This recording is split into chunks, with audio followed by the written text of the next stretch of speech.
What's up, everybody? This is Matt Taylor here, coming to you from the shop.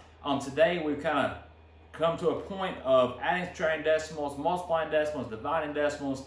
It's led up to this point of what I like to do in my classroom at school for my students. Now, when I look at this behind me, we see a checkbook ledger. Now, balancing a checkbook is a life skill that I try and teach my students every year as a part of adding and subtracting decimals and budgeting their money.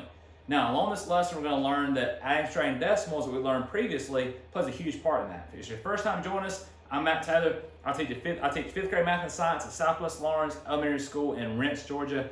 We have a blast every day in the classroom. Every day students walk in, we do a secret handshake or something fun, interactive, and to build relationships. We also start our daily 5 every day, which we'll start with today. And we say our daily 5 gives us a little boost of confidence, enthusiasm, gets us pumped up and ready for the lesson. So, number 1, I am amazing. Number 2, I can do anything. Number 3, positivity is a choice. Number 4, I can celebrate my individuality. And number 5, I am prepared to succeed. And today, we're succeeding by taking what we've learned with adding and subtracting decimals and applying that to balancing a checkbook and understanding why writing a check also uses base 10 numbers and parts of expanded form, expanded notation. We'll see how that plays a part in that as well. So, sometimes students ask the question, will I ever use this? Well, decimals and fractions you'll use in your everyday life. And I'm going to show you why in just a moment.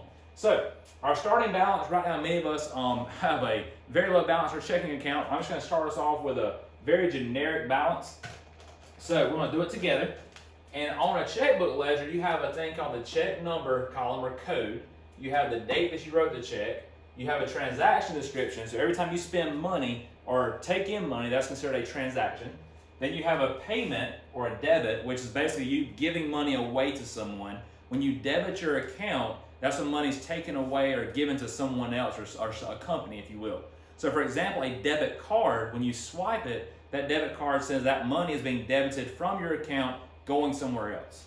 And then you have the credit or the deposit, which is our favorite one because in a deposit, someone is paying you money for doing a service, which is great. So that's why we want to bring in more money in this section than we're paying out. That's our goal, right? We want to save as much as we can and make sure we put aside some for retirement or maybe our future kids' college careers and that kind of thing. So it's important this column is more than this column. That's essential. Now the final and last thing is the balance. This is probably the most important column because it lets you know how much money you can actually spend. Now, we're going to start off with a balance of, we'll say, $955.45. All right? So that's our starting balance right now. Now, you sit there driving down the road, all of a sudden you realize you're almost out of gas. So you need to stop at a gas station. We're going to put some gas in our car. So when I look back over here, when I look at my check number or code, a code, you can put any code you want to that keeps you on track with how you're keeping up with how much money you spend, where you're spending that money, and that kind of thing. So for gas, we may put transportation, or for a T, you may put G for gas. Whatever you want to do, that's a code that's up to you. Your personalized code helps keep you on track.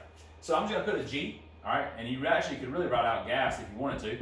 So the date, all right, today's date is we'll say yesterday was 3/31.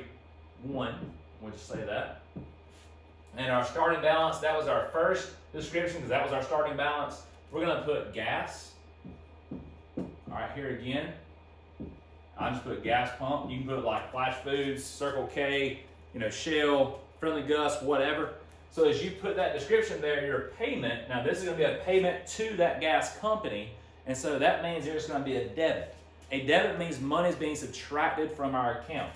So which means right here, I'm going to put, we'll say, all right, gas is really cheap right now if you haven't realized. So we're just going to put $35. All right, we'll actually do $35.25. Just so we can use some decimals. Now, when I look at that $35.25, that is a debit to my beginning balance, which means I'm going to subtract that money. Now, before I do that, there's a little check column here. Now, you also see up here, you can't see it, there's a minus symbol here and an addition symbol here. That means everything in this column, we're subtracting, again, a debit subtraction from your beginning balance. On this column, you're adding money to your account, therefore you're being paid something. You can add that to your balance. That's just as simple as it can get. Now, I look right here at the gas pump, it's $35.25. I'm subtracting that from my beginning balance. So when I look on the side, all right, I'm just going to work it out down here at the bottom. I have $955.45. Now make sure you include your decimal, all right? Or again, that decimal is very important because when you go to subtract, we learned in our previous lesson, It's very important and essential to line up your decimals as you're adding or subtracting or comparing decimals in 5th grade. So let's look at that $955.45. We're subtracting $35, and 25 cents. Again, it's essential that I line up my decimals. Now I'm beginning to subtract. I notice I need to put a placeholder here, put a 0 to hold that place. So as I subtract, 5 minus 5 is 0, 4 minus 2 is 2. Bring down that decimal. 5 minus 5 is 0, 5 minus 3 is 2, 9 minus 0 is 9. So now $920.20 is now our new balance. We should write that right here. So $920.20. Now, so that's important to remember as you're looking at this. I now have debited this amount from my beginning balance, which gives me an ending balance of $920.20. That's just one transaction. Now, lucky for us, if you have an online banking, our online banking allows you to see the transactions as they transpire as you do them, so you're able to keep up with how much money you have in your account. However, sometimes a transaction may not post for a certain number of days, depends on what company it is. So if you're trusting technology and you go to swipe your debit card or pay for something, you don't have that money there, it's important that you realize how much you have at every moment because of that reason. What if you need groceries? What if you need gas in your car? What if you need to pay electrical bill? So it's important that we know how much money we have in our account to the very penny. That way it's important that as we go to pay those bills or pay for things, we know we can afford them and we can buy them. So let's look at our next transaction. So today, we're going to the grocery store. So I'm just going to we'll put food here. All right, we're going to put 04/1/20 for our date, which is April the 1st. Now, when I put my description, I might put Kroger. And we know that many of us are doing the click list now because of all that's going on with social distancing. So we'll say Kroger and we'll spend, let's say $245.30. Now, that seems like a lot, all right? But however, remember, we're prepping for the upcoming month of being quarantined and social distancing, that kind of thing. So we're kind of prepping and stashing some food back and stocking up. So $245.30. Some of you seen, some parents watching may say, that's not anything at all compared to what I spend normally. So just take it as a break. All right, so $245.30 is a debit to that part. So a debit again means we're subtracting that money. When you swipe that debit card or pay online, again, or even if you pay with cash, that money has to be given to someone else to pay for those goods and those services. So we're paying Kroger $245.30. Now again, a debit, we're going to subtract from our new balance of $920.20. So when I subtract, I have to subtract $245.30. Now when I subtract, I'm lining up my decimals and my place values to make sure they're lined up correctly. Use your decimals to do so. I notice I have to regroup here. I'm borrowing all the way. I come to my ones column. I have nothing to borrow there. I have to move to my tens column. It becomes a 1. The ones column becomes a 10. However, we've got to regroup again because this 2 still needs 10 more so I can subtract 3 from it. A common misconception students will do, I have some that will say that 3 minus 2 is 1. Never do that. I told them that's like the ultimate mistake of math and subtraction is to subtract the bottom. All right, subtract the top from the bottom. You cannot do that. You have to subtract the bottom from the top, and to do that, we have to borrow. That's why it's important. So now 12 minus 3 becomes 9. So I have 90 cents in my partial difference. 9 minus 5 is 4. 1 minus 4 I can't do. I have to borrow again for my 9 becoming an 8. The 1 adding 10 to it becomes 11. 11 minus 4 is 7. 8 minus 2 is 6. So our new balance this time is $674.90. So that's our new balance. Now, what if something just magical happens, all right, and Kroger says you're the 1,000th customer in the click list line, so you get a $50 gift card or you get $50 cash. All right, so they take $50 and give it back to you. If you're getting paid money, again, that's a credit, so it goes in the addition column. So if you're getting paid money, that is being added to your account. So over here, we're going to put, again, Kroger will be considered food, right, because it's Kroger. So food, and we're going to put the same date because it happened the same day. All right, now we're going to put Kroger. That's where your money is coming from. And you may put something like lucky winner, lucky day, something, because you got, should be lucky, and I don't always say lucky, I say blessed. So if you were blessed with that $50, that's not going to be a debit. You're moving it over to the credit this time. So now you're adding $50 to your old balance. Now when I add that $50, you look at $674.90, you're adding that $50 to that. So again, that's a credit. So we're taking that $674 and I'm adding that $50 to it. Which now, again, lining up our decimals, we now have a new balance of $724.90. So Kroger blessed us with that $50, and so now we have a new balance of $724.90. So let's look at something else. What if we need to, pay our bill, pay our electrical bill? All right, so if I pay my electrical bill, on my code I may write power, because we need power in order to operate in our homes, in order to cook food and that kind of thing. So I'm going to put, again, 4120. All right, we're going to put, in this column, I would title it electric bill. Now, when I put my electric bill, I'm going to move over to the side here. Now, that goes in our debit, not our credit, because we're paying a company. So our electric bill, we're going to say it's $242.73. All right, so when I look at that $242.73, again, that's a debit because I'm paying the power company for my electricity. All right, so now we're going to subtract that $724, our new balance, and we're subtracting, because it's a debit, $242.73. Now when I subtract this, again, I have to borrow from my 9 to make an 8 because I can't subtract 0 minus 3. So this becomes a 10. And I have 7. 8 minus 7 is 1. Bring down my decimal. 4 minus 2 is 2. 2 minus 4 I cannot do, so I have to borrow from the 7. It becomes a 6. 2 becomes 12. 12 minus 4 is 8, and 6 minus 2 is 4. So $482.17. That is my new balance. Now, let's say you're blessed and fortunate like my wife is. She's a nurse and she's able to get paid twice a month. So let's say after you paid your electrical bill, went to Kroger, did all those things, all of a sudden it's time for payday again. So we're just going to make up a figure here, and we're going to put, let's do check number. Let's just do, we'll write payment. All right, we'll say 04, this is tomorrow. So we're going to write tomorrow's date, the following day, April the 2nd. And we're looking to the future here with me. So we're going to be, so we'll say, I tell my students, you can, have fun with it, close your checkbook ledger and say, that's how many of us feel. All right, when we get paid. All right, I was paid. Hallelujah. Some of us say when we get paid because our checking account needs it so desperately. So when I say I was paid, we're going to make up a number here. This is just a random number. We'll say $747.25.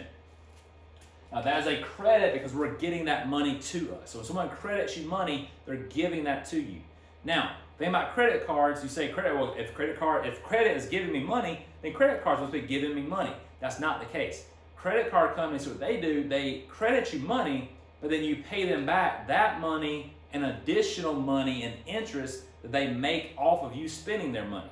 So that's why I tell my students all the time, when you swipe a credit card, sure, you can swipe as much as you want, but you're going to pay back that money you spend and additional money on top of that.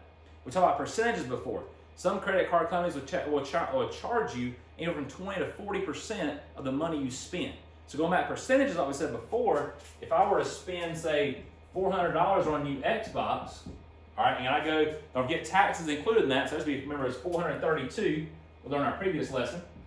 So $432 for a new Xbox One or PlayStation 4 or whatever, all right, well, they're going to charge you 20%, all right, on a good rate of a credit card. Well, 20% of that 432, watch this.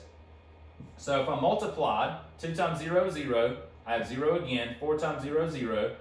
All right, placeholder. Remember, if mom ain't happy, ain't nobody happy. So now I have 2 times 2 is 4, 3 times 2 is 6, 4 times 2 is 8.